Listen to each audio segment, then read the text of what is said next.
Hello. If you're LDS and you clicked on this video, I just want to start out by saying welcome. Whatever your reasons for clicking, I know how hard it is to expose yourself to information that's critical of your most deeply held beliefs. Like, our brains are literally wired to protect us from changing our beliefs kind of at all costs. So typically when we encounter information that is critical to our beliefs, our impulse is to deny the information, attack the information, belittle it, whatever. So I know it's not easy to click on a video like this if you're a believing member of the LDS Church. So I want you to know that I'm making this video from a place of love with everything that's going on in the world right now and the Black Lives Matter movement being so important. I think it's just important that we all do what we can in our own spheres of influence, and this is mine. I talk about Mormonism on the internet, and so I felt like I needed to make a video talking about why Mormonism is an inherently racist religion. Now, again, I know that if you're Mormon and you're watching this, your impulse when you hear that is going to be so resistant, and I don't necessarily know how I can break through that. I can just lead with the facts, so that's what I'm going to do. There's really no better time than right now for all of us to be confronting the difficult truths that sort of keep us in racist ways of thinking and looking at the world. So this is something I feel is important for me to share, and if you are LDS and you're watching this, I hope that you'll be receptive to it. So let's start out by talking about the Book of Mormon and why the Book of Mormon is inherently racist. First things first, the Book of Mormon is a white man's ethnocentric fantasy story about Native American history. It's not a historical record. This is backed up by every method of determining the validity of the Book of Mormon that we have available to us backs up the fact that it's a fictitious record. Joseph Smith used to make up stories about Native American people even as a child, something that his mother wrote about in her biography, which, fun fact, was banned by Brigham Young. The saints were told not to read it. I could do a 3-hour video on how obvious it is that the Book of Mormon is not a true record. I'm going to refer to a statement that the Smithsonian Institute put out about the Book of Mormon, because it does a good job at summarizing. The Smithsonian said, "The Smithsonian Institution has never used the Book of Mormon in any way as a scientific guide. Smithsonian archaeologists see no direct connection between the archaeology of the New World and the subject matter of the book." So archaeology is one massive way that it's so obvious that the Book of Mormon is not a historical record. This has only been proven more and more over time. I know that when you're in Mormonism, you kind of learn that, oh, they're doing these digs, or, you know, they found this thing, but then if you actually look closely at what that evidence is, it never actually correlates and often actually disproves the Book of Mormon even more. So yeah, archaeology, one really major way that we know that the Book of Mormon is a fictitious record. There's a lot in this. I'm just going to try and sort of hit the main points. American Indians had no wheat, barley, oats, millet, rice, cattle, pigs, chickens, horses, donkeys, or camels before 1492. Horses and camels were in the Americas along with bison, mammoth, and mastodon, but all of these animals became extinct around 10,000 BC. So essentially all those things are in the Book of Mormon because Joseph Smith didn't know that they didn't exist back then, but they didn't, and there are even more than what's listed there. Like steel is a massive one, and as Tana mentioned in a recent video, if you read the book Guns, Germs and Steel has such a massive impact on civilization that there's no way there would be no remnants of steel like in a situation where, you know, millions of people apparently fought in a battle with steel swords and all this stuff. So tons of things that are in the Book of Mormon didn't exist in Book of Mormon times. Oh yeah, they go on to say that iron, steel, glass and silk were not used in the New World before 1492. No reputable Egyptologist or other specialist on Old World archaeology and no expert on New World prehistory has discovered or confirmed any relationship between archaeological remains in Mexico and archaeological remains in Egypt. Reports of findings of ancient Egyptian, Hebrew, and other Old World writings in the New World in pre-Columbian contexts have frequently appeared in newspapers, magazines, and sensational books. None of these claims have stood up to examination by reputable scholars.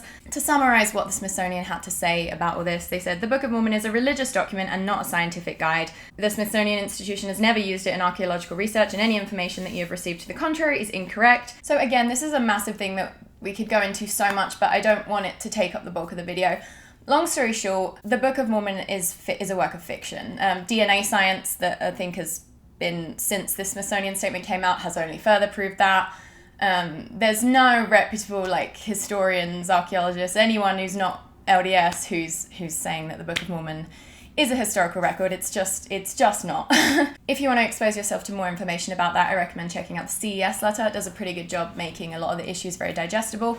But let's move on to my main point of why it matters that the Book of Mormon is not a historical record, and that's that it's a fictitious white man's story about Native American history. And so in propping it up as real Native American history, you are erasing actual Native American history. It's really shitting on the Native Americans because it's saying, no, this white man got your history from God. What you think is your history is wrong. And, it's denying just centuries and centuries and centuries of Native American archaeology and tradition and all that stuff. So it's demonstrably false. And I know that's hard for LDS people to confront because obviously you hear your whole life, it's true. That's kind of like the main thing about the church. And when something's repeated enough in our brains, we have a really hard time getting away from it as truth. There's a reason the church uses repetition so much, in testimony meeting and in various settings, because repetition is very effective at getting our brains to sort of entrench in certain beliefs. So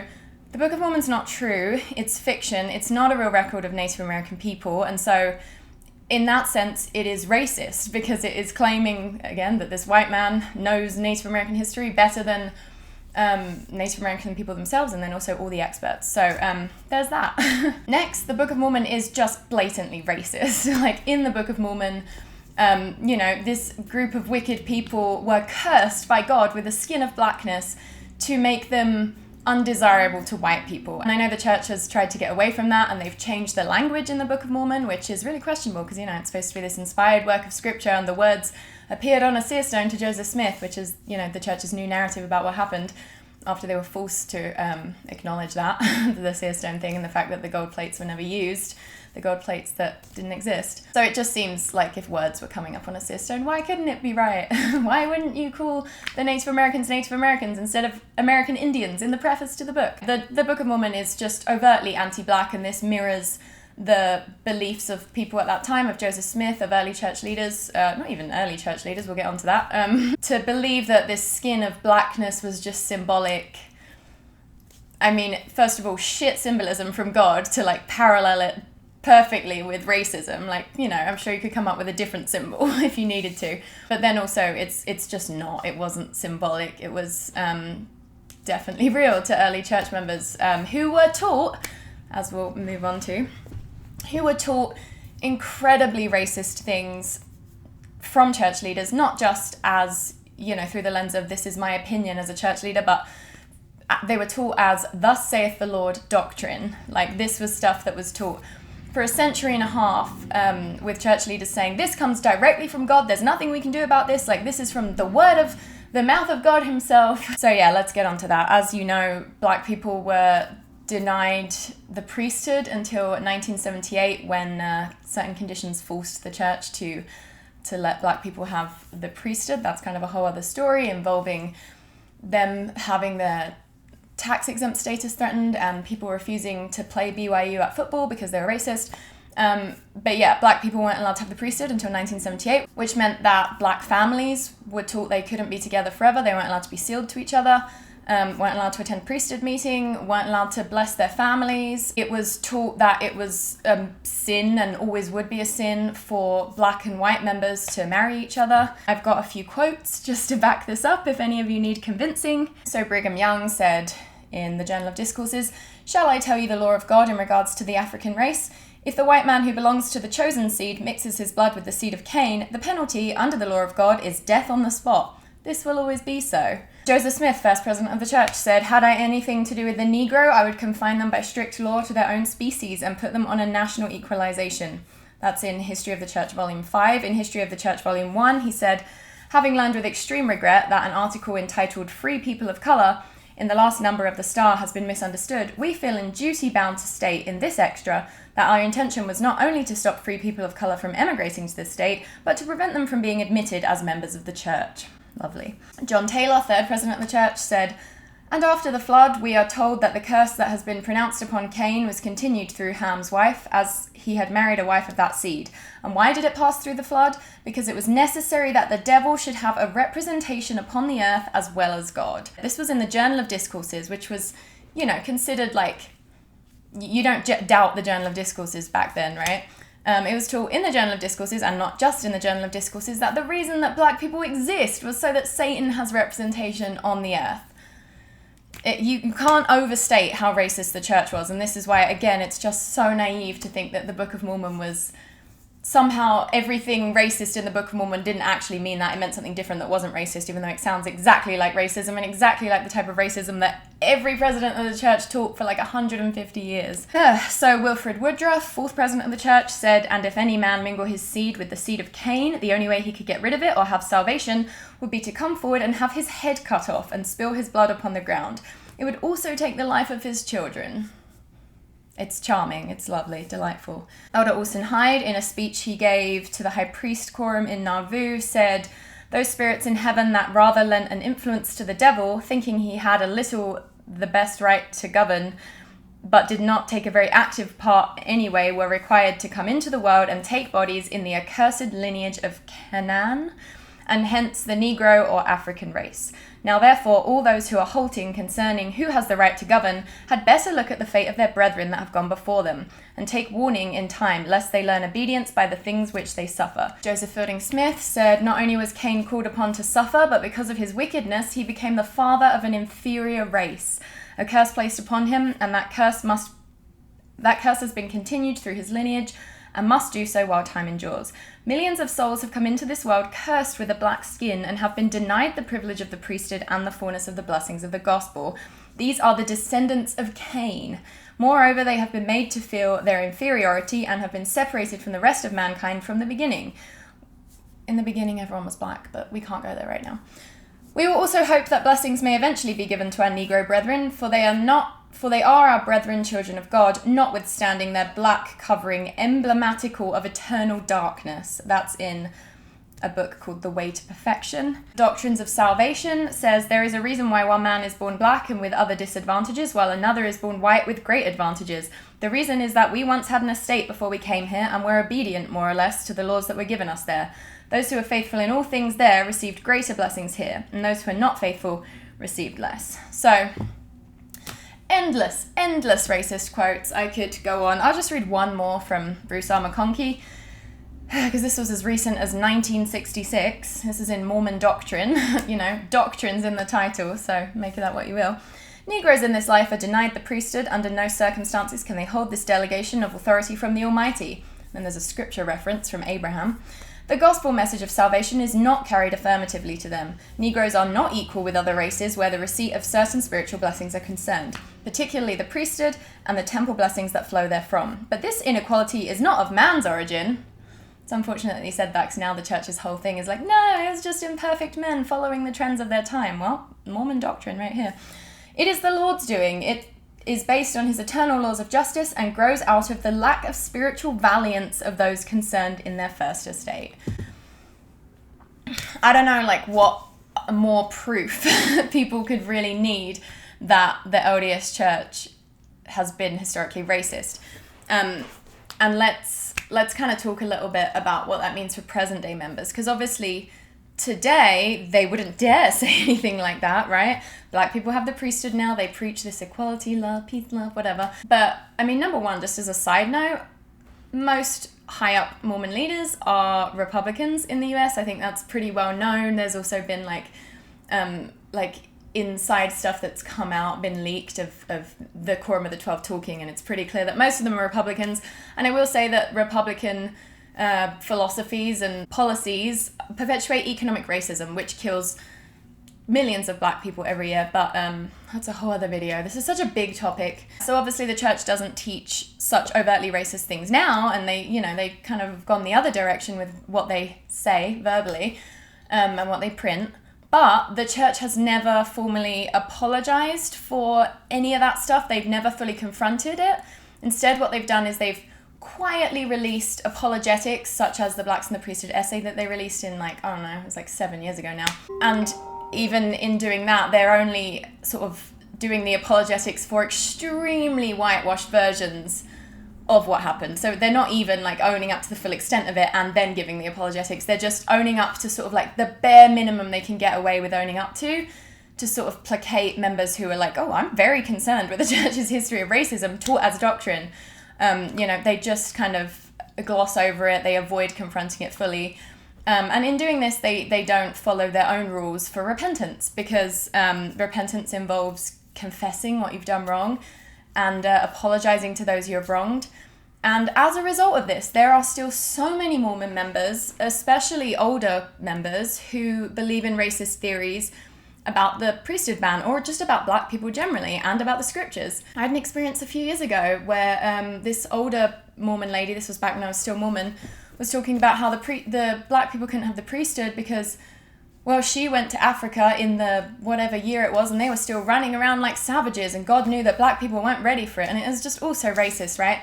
And these like theories, these pet theories that every member has, especially older members who obviously do tend to be more racist because they've been exposed to like this stuff that was as recent as like the 60s and 70s, it could be cleared up. They could easily be dispelled of these racist notions by the church coming out and saying, we fucked up. But of course, the reason the church won't do that is because fully acknowledging the extent of their racism and how much it was taught as doctrine, because, you know, there's kind of opinion in Mormonism that like it was just leaders expressing their opinions, they were men of their times, but it's like, no, this was taught by numerous, like dozens and dozens of church leaders, apostles and prophets, that this came directly from God, from the mouth of God. And these are the people that were heralded as, you know, the Lord's mouthpieces on the earth, whether by the voice of my servants or mine own voice, it is the same, you know. And so to fully admit and confront what they've done would make the whole house of cards crumble, and I think they must know this. And also it kind of calls into question whether they do know that it was wrong, or whether they think like, oh, we have to sort of like outwardly be non-racist, but we do still believe that black people were less righteous in the pre-mortal existence. Like, I don't really know. It seems like it has to be one of those two things. Either they do believe that everything that was taught for all that time was true, and, you know, people just can't handle it these days, so they just have to like, I don't know, do good PR for the sake of the church, or they know that if they fully owned up to it, people would leave. People would realize that like these men are not inspired by God, because, you know, this was massive stuff, and like, what's the point of having a prophet on the earth if you can't even teach something as basic as don't be racist? And there's this idea that like, oh, the saints weren't ready for it, but it's like the saints were ready for fucking polygamy. Like Joseph Smith marrying 14-year-olds. Well, I mean, they weren't ready for it, and he denied it until the Nauvoo expositor like printed it, and then he had the printing press destroyed, whole other thing. But, you know, it just doesn't hold up. Like, what is the point of having a prophet, of having Jesus Christ's church restored on the earth if the saints aren't ready to receive something like don't be racist? Like, everyone wasn't racist back then. There were people trying to fight for the black people to get the priesthood, and those people were excommunicated, so that argument just doesn't really hold up. So anyway, moral of this whole story is that not just because of the things that leaders have taught, but the scriptures themselves are racist. Mormonism is an inherently racist religion. To believe that this white man's fantasy story, which is verifiably false, is the real history of Native American people, is racist. And refusing to confront that evidence because it's uncomfortable, because it's so fucking terrifying, losing your religion, your belief system, your sense of identity. I get it, it is terrifying, but refusing to kind of confront it because it's too scary is, again, placing like your white feelings over the actual lived reality of black people. I see Mormons posting on social media, and I see that they genuinely care. They're not okay with, you know, innocent black men being killed by the police. Well, some of them are a bit indifferent, but I've certainly seen some who do really care. But it's like you can't fully confront racism and fully fight racism unless you can, you know, examine your own shit and examine what your own religion has taught and kind of in some ways is still teaching about race. Because, you know, these ideas that haven't ever been owned up to or apologized for, they still lurk. They're still in the collective subconscious of this religion. So you can't really get away from them. You don't really get a free pass by saying like, oh, we don't teach that anymore. Because it's like, okay, well, let's confront the difficult questions. Like, was it from God or not when those prophets said those things? And then if it wasn't, what does that say about the legitimacy of prophets who are saying like, this comes from God? Like, it doesn't get much more clear than a prophet saying this comes directly from God, but then it's not. I thought the prophet was never supposed to lead the church astray. This is a really big video. I have an appointment I have to make in 2 minutes, so I'm going to wrap it up here. But if you're LDS and you made it through this video, thank you for listening. I will put some more resources in the description box. I'll also link to Tanner's video. He made another video, it's really similar to this one, talking about the same stuff. And I just want to thank our patrons for supporting us. It really means so much right now, especially with, you know, the economic instability that's kind of going on because of COVID. So thank you so much. If any of you do want to support us on Patreon, that will also be linked in the description box, and we would appreciate the crap out of you. I'm also going to leave links to some good places you can donate to support the Black Lives Matter movement right now. Obviously, that's more important than donating to us. So if you do donate to us, let it be on top of, you know, donating to the more important cause, which is the Black Lives Matter movement. But if you have a few dollars after that you want to send our way, we'd be very grateful. Thank you so much for watching, and I will see you soon.